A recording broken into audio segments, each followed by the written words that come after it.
দুনিয়ার বাপেরা মায়েরা, সংসার তোমাকে করতে হবে, ওই সংসারের মধ্যে আল্লাহ পাওয়া যাবে। তুমি তোমার স্ত্রীকে নেকা করবে রাসূলের সুন্নাত অনুযায়ী, আল্লাহর হুকুম অনুযায়ী। স্ত্রী তার স্বামীকে ভালোবাসবে আল্লাহর হুকুম অনুযায়ী, নবীর হুকুম অনুযায়ী। এই দুনিয়ার পুরুষেরা, যখন তুমি তোমার স্ত্রীকে কোনো কিছু গিফট দেবে, কাপড় কিনে দেবে বা কোনো সোনা দানা কিনে দেবে বা তার ভরণ পোষণের দায়িত্ব নেবে, নিবার সবাই মনে রেখে দেবে আল্লাহর হুকুম তাই করতেছি, আল্লাহ যতটুকুতে রাজি অতটুকু করব। তাহলে জেনে রেখে দেবে এই সংসার করাটাও হলো ইবাদত। আপনি যদি নামাজ পড়েন তাও খাওয়াবে আল্লাহ, না পড়লেও খাওয়াবে। আপনি রোজা রাখলেও আল্লাহ খাওয়াবেন, না রাখলেও খাওয়াবে। আপনি গান শুনলেও আল্লাহ খাওয়াবে, না শুনলেও খাওয়াবে। আপনি জলসা শুনলেও খাওয়াবে, না শুনলেও খাওয়াবে। আপনার বিবেককে প্রশ্ন করে কত ভালোবেসেছে আল্লাহ, সেই আল্লাহর জন্য আমাদের কিছু করা দরকার আছে না নাই? তাহলে আমাদেরকে জানতে হবে আল্লাহ পাক আপনি কিসে খুশি, কিসে রাজি। আমার আল্লাহ জানিয়ে দিলেন বান্দারে, আমি আল্লাহ তোদের জন্য আমার কিতাবকে পাঠিয়েছে। ওই কিতাব হলো কোরআন শরীফ। ওই কোরআনকে বুঝাবার জন্য আমি মুহাম্মদ রাসূলকে পাঠিয়েছি। তাই তোদের জন্য মুহাম্মদ রাসূলকে উসওয়াতুল হাসানা মডেল করে বানিয়েছে। এ দুনিয়ার মানুষেরা, তোরা আমার হাবিবকে ফলো কর। আমার হাবিব যে গুণ করেছে ওই গুণ কর। আমার হাবিব যাদের সঙ্গে মিশতে বলেছে তাদের সঙ্গে মেশ। আমার হাবিব যেটা করতে নিষেধ করেছে ওটা ছেড়ে দে বান্দারে। তাহলে আমি আল্লাহ তোদের উপরে রাজি খুশি হয়ে যাব। কবর থেকে প্রতিটা মঞ্জিল আমার রহমতের ছায়া দিয়ে তোদের জান্নাতে শান্তিতে থাকতে দেব।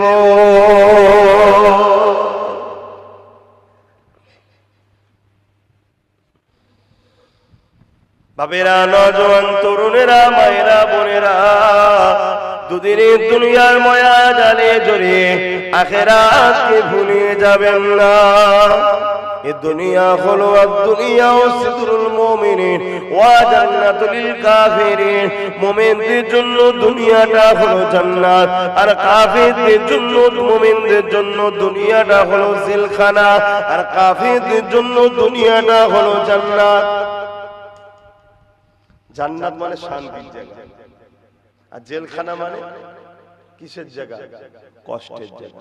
আপনারা যদি দুনিয়ায় শান্তি খোঁজেন, তাহলে আপনি তো মুমিন হওয়া শখ করছেন কেন? তাহলে মুমিনদের জন্য তো আল্লাহ বলে দিয়েছে এটা জেলখানা। তাহলে আপনার কি শান্তি খোঁজা দুনিয়ায় উচিত হবে? এবারে আল্লাহ যদি আপনাকে সুখে রাখে, দুবেলা দুপুরে টাইমে খেয়ে দিচ্ছে, পরনের কাপড় দিচ্ছে, যদের সঙ্গে রেখেছে, এতে আপনাকে শুকরিয়া আদায় করতে হবে আলহামদুলিল্লাহ। কেন আল্লাহ কাউকে ধন দিয়ে পরীক্ষা করে, কাউকে গরিব করে পরীক্ষা করে।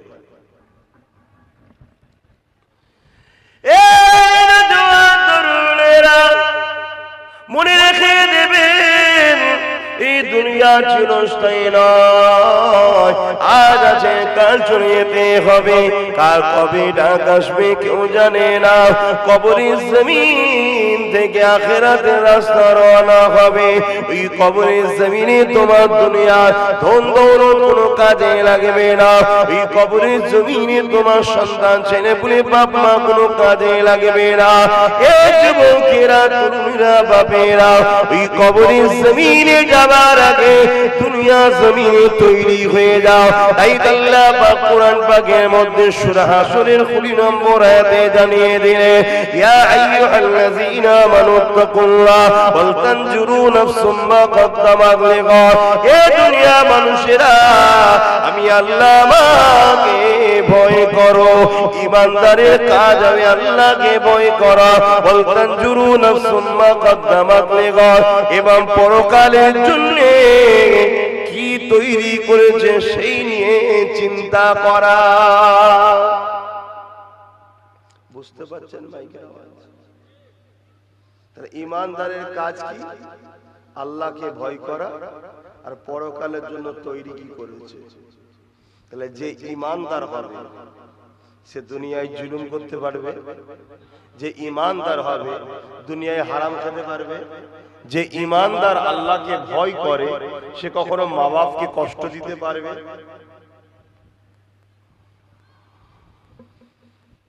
বাবেরা, নওজোয়ান তরুণেরা, এ নবী পাকের প্রেমিকেরা ইসলামে মাহফিলে এসেছে, বলে দিয়ে যায় ঈমানটা কি জিনিস শোনো।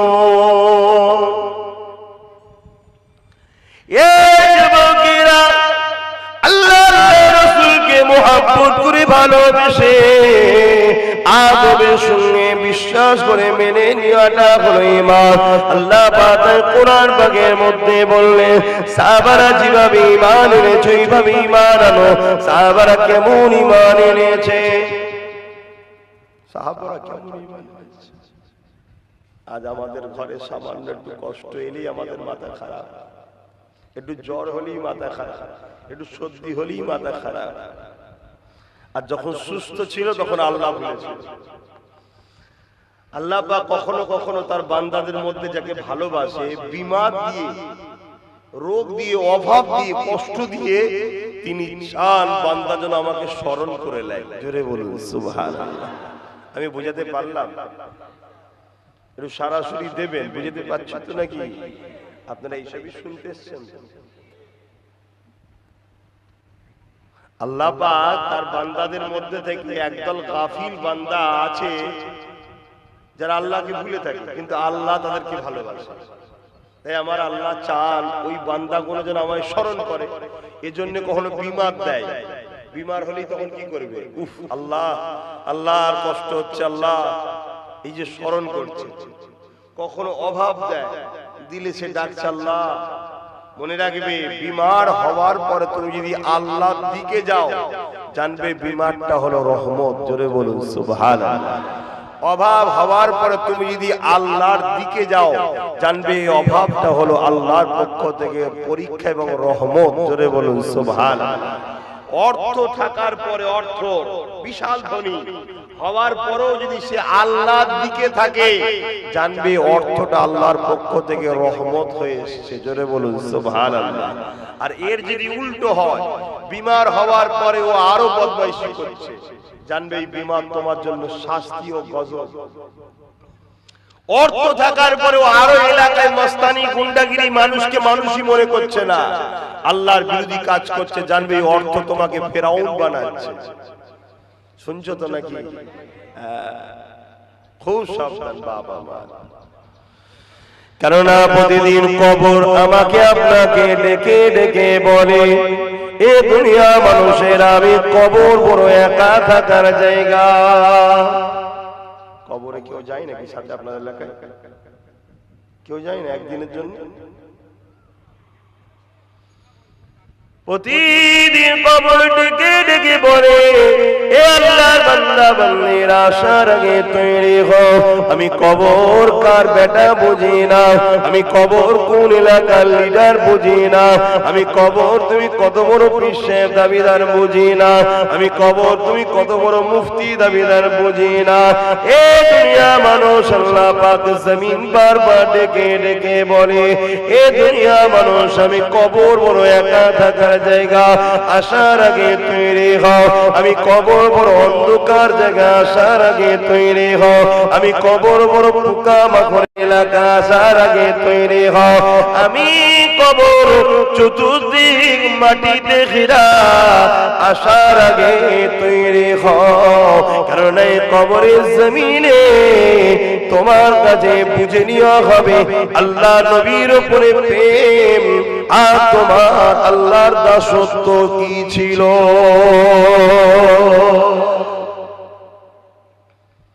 হাদিস পাকে আছে, এক একটা লোকের কবরে দুদিকের মাটি এমন ভাবে চাপ দেবে, পাঁজরের হাড়।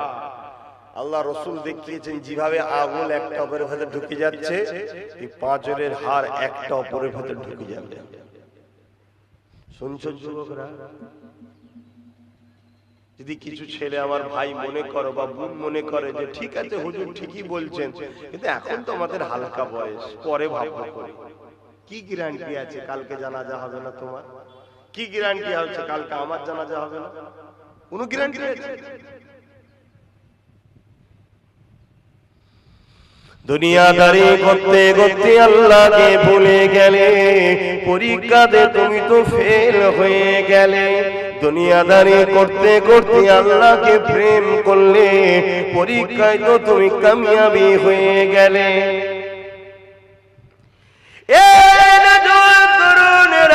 ব্যবসা তোমাকে করতে হবে, ইসলাম নিষেধ করে গো, কিন্তু কিসের ব্যবসা করবে? আল্লাহ রাসূল যে ব্যবসা কোনো করতে বৈধ বলেছে, জায়েজ বলেছে, ওইগুলোর ব্যবসা করতে হবে। তোমাকে কারবারে লাভও করতে হবে। কতটা লাভ করবে?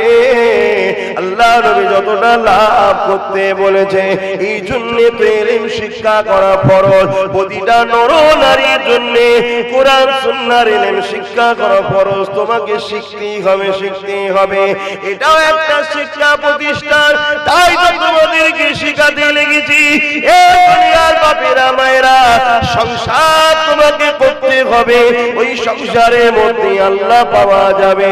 তুমি তোমার স্ত্রীকে নেকাহ করবে, রাসূলের সুন্নাত অনুযায়ী, আল্লাহর হুকুম অনুযায়ী।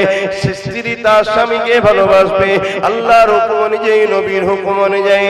এই দুনিয়ার পুরুষেরা, যখন তুমি তোমার স্ত্রীকে কোনো কিছু গিফট দেবে, কাপড় কিনে দেবে বা কোনো সোনা দানা কিনে দেবে, বা তার ভরণ পোষণের দায়িত্ব নেবে, নিবার সময় মনে রেখে দেবে আল্লাহর হুকুম তাই করতেছি, আল্লাহ যতটুকুতে রাজি অতটুকু করব। তাহলে জেনে রেখে দেবে এই সংসার করাটাও হলো ইবাদত। আমরা মনে করি নামাজটাই শুধু ইবাদত না, সংসার করাটাও ইবাদত, কিন্তু আল্লাহর জন্য।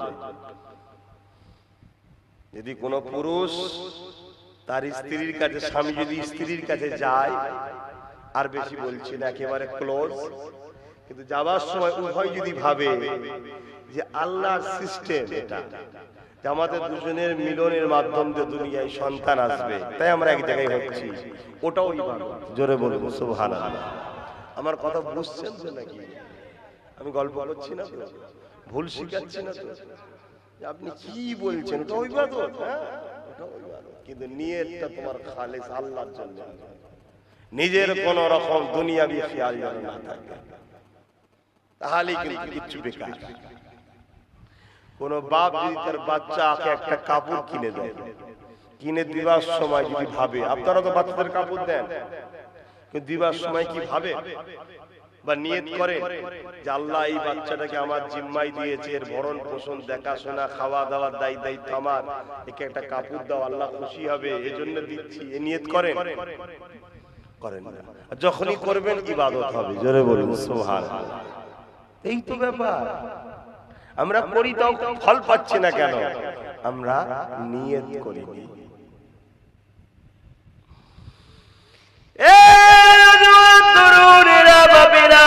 নামাজ যেমন আল্লাহ পাকের দাসত্ব, রোজা যেমন আল্লাহ পাকের দাসত্ব, ঠিক তেমনই হালাল ইনকাম করাটাও আল্লাহর দাসত্ব। কোন ছেলে হালাল ইনকামের জন্য ঘর থেকে বেরিয়ে পড়ল, সে এমন করে চলে গেল দিল্লিতে, এমন করে চলে গেল বোম্বাইতে, কি বা আপনাদের পাশের উড়িষ্যাতে চলে গেল। ওই বান্দা বান্দিটা, ওই বান্দাটা হালাল ইনকামের জন্য রাস্তায় রাস্তায় ঘুরে বেড়ায়, ফেরি করে করে বেড়ায়, কি দোকানদারি করে করে বেড়ায়, কি লিবারি করে করে বেড়ায়।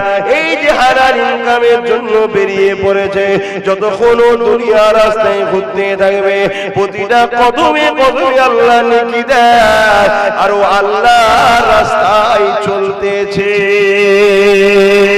এই হালাল ইনকাম করাটা, এটা আল্লাহ পাকেরই দাসত্ব।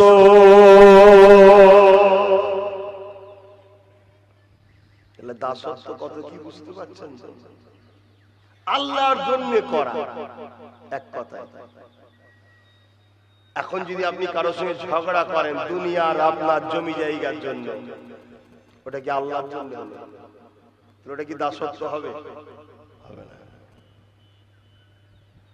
আপনি দুনিয়ার কোন নেতার জন্য ঝগড়া করলেন, ওটা কি আল্লাহর দাসত্ব হবে? হবে না, ওটা হারাম। আর আপনি আল্লাহর জন্য করুন, দাসত্ব হবে।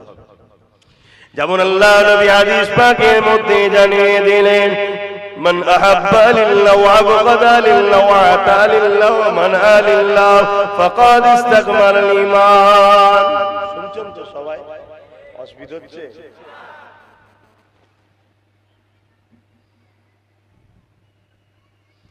আল্লাহ নবী জানিয়ে দিলেন, মান আহাব্বা লিল্লাহ, ভালোবাসো আল্লাহর জন্য। সেই ভালোবাসাটা বাপকে হতে পারে, সেই ভালোবাসাটা মাকে হতে পারে, সেই ভালোবাসাটা স্ত্রীকে হতে পারে, সেই ভালোবাসাটা স্বামীকে হতে পারে, সেই ভালোবাসাটা আব্বাস সিদ্দিককেও হতে পারে। কার জন্য? ওই ভালোবাসাটা হলো ইবাদত। ওখানেও নেকি আছে। তোমরা কেউ যদি আল্লাহর জন্য আমায় ভালোবাসো, নেকি পাচ্ছ। আর আমিও তোমাদের ঘরে যদি আল্লাহর জন্য ভালোবাসি, নেকি।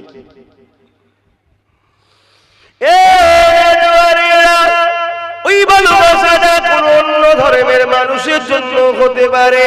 হয়তো আপনি ভাববেন অন্য ধর্মের মানুষকে ভালোবাসবো আল্লাহর জন্য, এটা কেমন করে কথা হলো?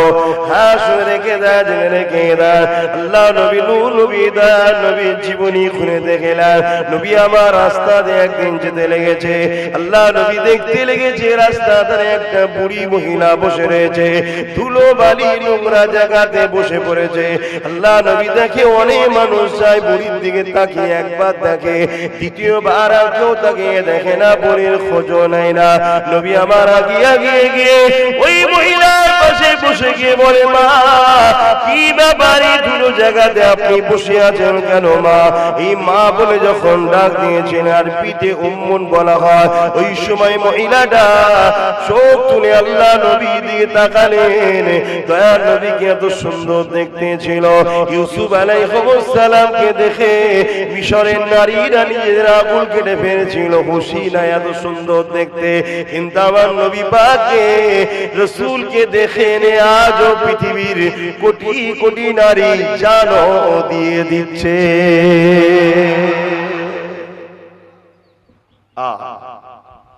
এত সুন্দর দেখতে ছিলেন। চাঁদের দাগ আছে, চাঁদের খুদ আছে, আমার রাসূলের কোনো খুদ ছিল না। জোরে বলুন সুবহানাল্লাহ। বুঝাবার জন্য অনেকে বলে চাঁদের থেকেও সুন্দর বলে, কিন্তু আমার রাসূলের তুলনা চলে না। বুঝাবার জন্য বলতে হয় না, কাছে তুলনা বুঝবে কি করে আপনারা? চাঁদের তবুও খুদ আছে, আমার রাসূলের চেহারায় কোনো খুদ ছিল না, এত সুন্দর দেখতে। আমার নবী পাকের ঘরে যখন আলো চলে যেত, আলো বলতে এই বিদ্যুৎ নয়, ওই তখন বাতি ধরানো হতো মশলা দিয়ে, এক ধরনের কথা বুঝে আসছে। তখন আম্মাজানদের কোনো কাজের প্রয়োজন হলে রাসূলের পাককে ঘরে নিয়ে আসতেন, নবীর চেহারার আলোতে ঘর আলো হয়ে থাকতো। জোরে বলুন সুবহানাল্লাহ। ইয়া রাসূলুল্লাহ, নবী আমার মাথার তালু থেকে পায়ের তালু পুরোটা ছিল নূর নূর নূর নূর ওয়ালা নূর। জোরে বলুন সুবহানাল্লাহ। আপনারা মানেন তো? হ্যাঁ, খুব সাবধান, না ঈমান চলে যাবে। যাক, আমি কি বিষয়ে আলোচনা করছি? আল্লাহ নবী এই মহিলাটাকে যে বলছে মা, আপনি এখানে বসে আছেন এই ধুলো জায়গায়, মহিলা এই মা উম্মুন এই অর্থটা শুনে মুখ তুলে তাকাচ্ছে। কারণ যে সময়ের কথা বলছি ওই সময় ছেলেরা মাকে হত্যা করত, জাহিলিয়াত যুগের কথা। ছেলেরা বাপকে হত্যা করে দিত, এমন সময় জঘন্য ছিল। তাই কে রে বাবা, তুই আমার খোঁজ নিচ্ছিস? আল্লাহ নবী দিকে মহিলা তাকিয়ে যখন বলে, কে বাবা তুমি? এত সুন্দর তোমাকে দেখতে, দুনিয়া জমিনে এত সুন্দর মানুষ আমি কখনো কল্পনা করিনি।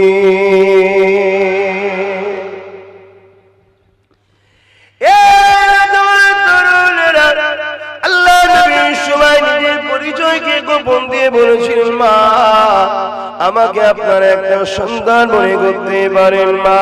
আমি কি জানতে পারি মা এই জায়গায় কেন আপনি বসে আছেন? ওই মহিলা বলেছিলেন বাবা ছেলে নাম তো দূর বললি না, পরিচয় তো দিনি না, তবে বাবা ছেলে শুনলে বাবা প্রয়োজনে বাইরে বেরিয়েছিলাম, কিন্তু দুর্বল শরীর আগাতে পারিনি, তাই বসে পড়েছে। আল্লাহ নবী সময় ছোট ছোট চোখ নিয়ে বলেছিলেন মা আপনার কি কোনো সন্তান নেই মা? হ্যাঁ রে বাবা আছে, একটা নয় দুটো নয় চার চারটে পুরুষ সন্তান রয়েছে মা, তাদেরকে কেন নিয়ে বাহির না মা? এ বাবা ছেলে তুই কি মক্কার ছেলে নয় রে বাবা? তুই কি জানিস না মাকে ছেলেরা ভালোবাসে না? আল্লাহ নবী দিলটা বড় আঘাত লেগে গেল, চোখ ভরা পানি নিয়ে নবী আবার বলেছিলেন মা আমাকে সন্তান মনে করে তাহলে আমি আপনাকে আমার সাথে আমার বাড়িতে নিয়ে যাব। যে মহিলার কথা বলছি এর গলায় তিনটে মূর্তির ছবি আছে, একটা লাত, একটা উজ্জা, একটা হবল। আল্লাহ মানে না। দেখুন রসুল তাকে ভালোবাসছে কেন? লা ইয়ারহামুল্লাহু মান লা ইয়ারহামুন নাস। যে মানুষকে ভালোবাসে না তার উপরে আল্লাহর দয়া হয় না। হিন্দু হোক, দলিত হোক, আদিবাসী হোক, সাঁওতাল হোক, যেই হোক, মানুষ তো মানুষ, মানুষকে ভালোবাসতে হবে। এটা হচ্ছে মানব বন্ধন, মানবতা, এটা ইসলাম শিখিয়েছে। তবে হ্যাঁ মানুষ রূপী কেউ যদি পশু হয়, সন্ত্রাসী করে, আতঙ্কবাদী করে, ফিতনা করে, যার জন্য সমাজে সর্বসময় অশান্তি, আগুন, খুন খারাপি লেগে আছে, একে কোনোভাবে ইসলাম ছাড় দেয় না। কিছু বুঝতে পেরেছি?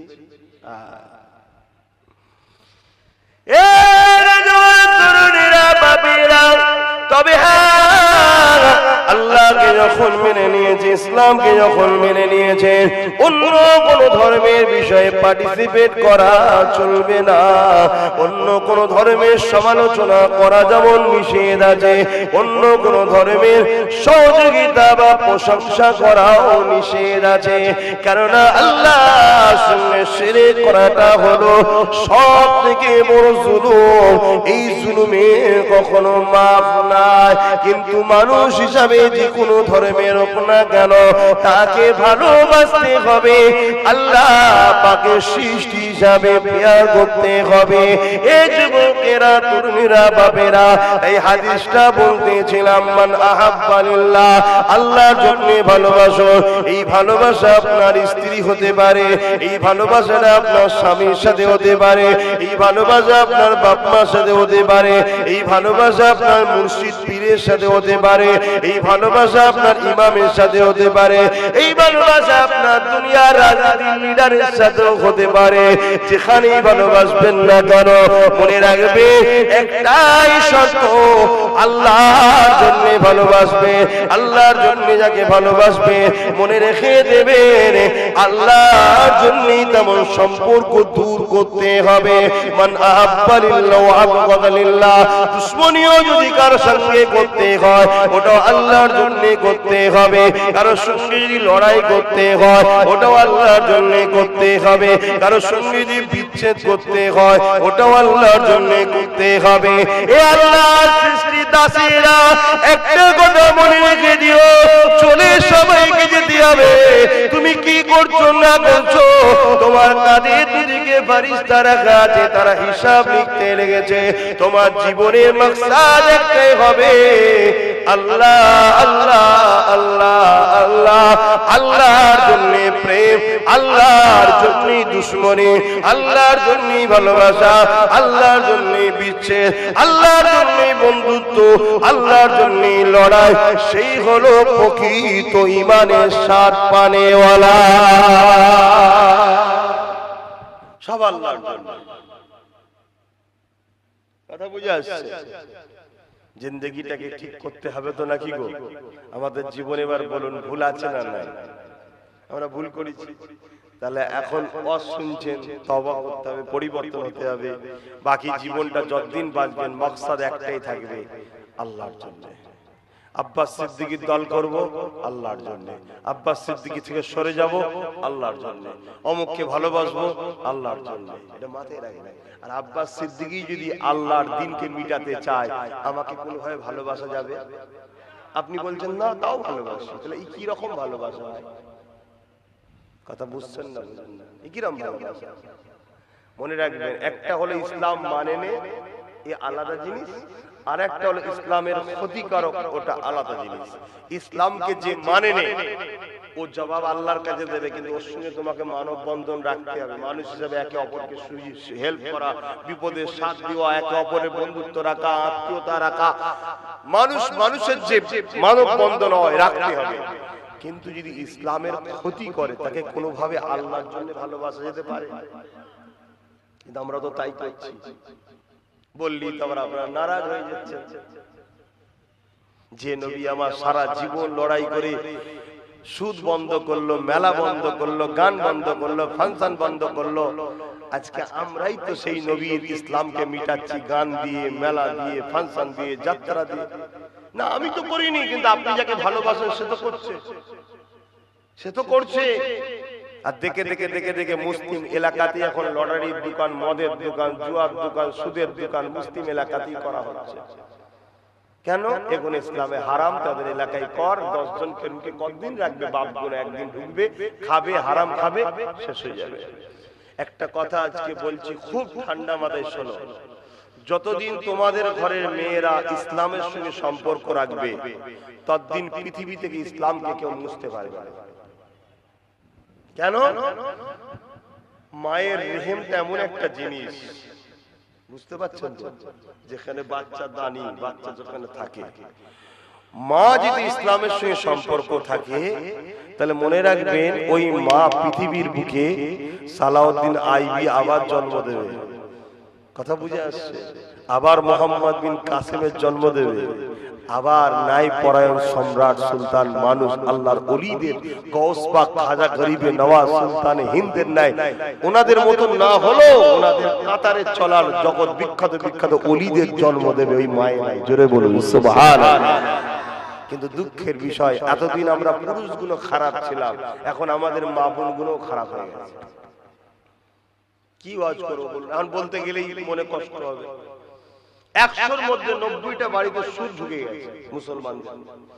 100-র মধ্যে 90টা কি 95টা মেয়ে বেপরদা হয়ে গেছে মুসলমান। আমি অমুসলিম ভাইদের কথা বলতে এসেছি না, আমি ধর্মের কথা বলতে এসেছি। আমার ধর্মে পর্দা হালাল না হারাম? একটু বলুন। আমার ধর্মে পর্দার হুকুম কি? কি ফরজ? ফরজ তো 2 ধরনের ফরজ। কি?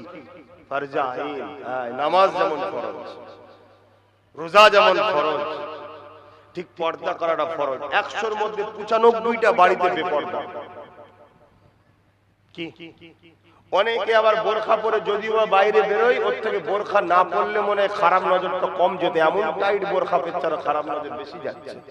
পুরো চেহারার নকশা তৈরি হচ্ছে, ঠিক না বেটা? এবার এই কথাটা যখনই বলবো বেজার হয়ে যাচ্ছে। এই কথাটা বলার জন্যই তো আল্লাহ আমাকে এনে পাঠিয়েছে। আমি না বললে তো আল্লাহ আমায় ধরবে। আজকে ওই বাড়ির বাপ, ওই বাড়ির স্বামী, এরা মনে করছে আমরা নাজাত পেয়ে যাব। কেন? তোমরা গার্জিয়ান, তোমাদেরকে আল্লাহর কাছে জবাব দিতে হবে। ইসলাম বোরখার কথা বলে যায় না, ইসলাম বলেছে মাথা থেকে নিয়ে পা পর্যন্ত ঢিলে ঢালা কাপড় দিয়ে ঢেকে বাইরে বেরোবে। ঢিলে কাপড়, তাতে তুমি বেডশিট চাপাবে কি থলে চাপাবে কি বড় থান কাপড় কিনে নিয়ে এসে চাপাবে, সেটা তোমার ব্যাপার। কিন্তু তোমার সৌন্দর্য গুলো বাইরে প্রকাশ যেন না হয়, এটাই হলো ইসলামের কথা। কেন? নারীদের মধ্যে কিছু মূল্যবান এমন সম্পদ সৌন্দর্য আল্লাহ দিয়েছে, ওই সৌন্দর্য গুলোকে নারীদের হিফাজত করতে মহান স্রষ্টা বলেছেন, যিনি সৃষ্টিকর্তা তিনি বলেছেন। তাহলে সৃষ্টিকর্তার কথা মানতে হবে না? হবে না? মানছি। 90 তো দূরের কথা, 95% আমরা মুসলমান, আমরা আমাদের ইসলামের কথা মানিনি। বলুন কি ওয়াজ করব? এটাই তো ওয়াজ। তারপরে আমরা এত লোভী হয়ে গেছি, কোথায় যদি কেউ বলে চলো অমুক জায়গায় ফিস্টি হচ্ছে, খাওয়া হবে, কিসের পয়সা কোথা থেকে আসলো, মরা মুরগি না জ্যান্ত মুরগি, জবাই না কাটা, ওসব দেখা দেখি নাই, সব খেয়ে ফেলছি। এবারে বলুন এই ক্ষতিটা কি হচ্ছে শুনুন, একজন আলেম বান্দা, তিনার 10টা সন্তান ছিল, খুব মন দিয়ে শুনবেন কথাগুলো আমার বাপ ভাইরা, মৃত্যু কিন্তু সবার হবে, জবাব কিন্তু আমার আল্লাহ ছাড়বে না, আব্বাস তো ছাড়বে না।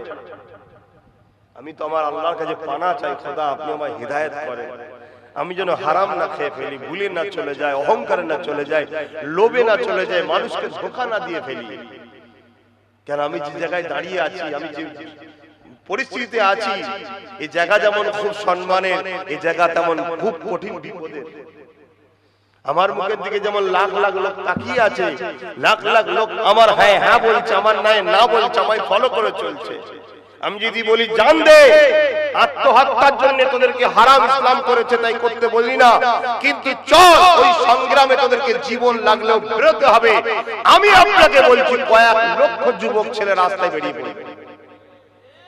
আমি আপনাকে বলছি শুনুন, সবাই আমার সঙ্গে ধোঁকা দেয়নি, হ্যাঁ ধোঁকা দিবার লোক আছে কিছু, সেটা আমি জানি, কিন্তু এমনও লোক আছে সেই সংখ্যাটা কয়েক লক্ষ হবে বেরিয়ে। এই যে জায়গা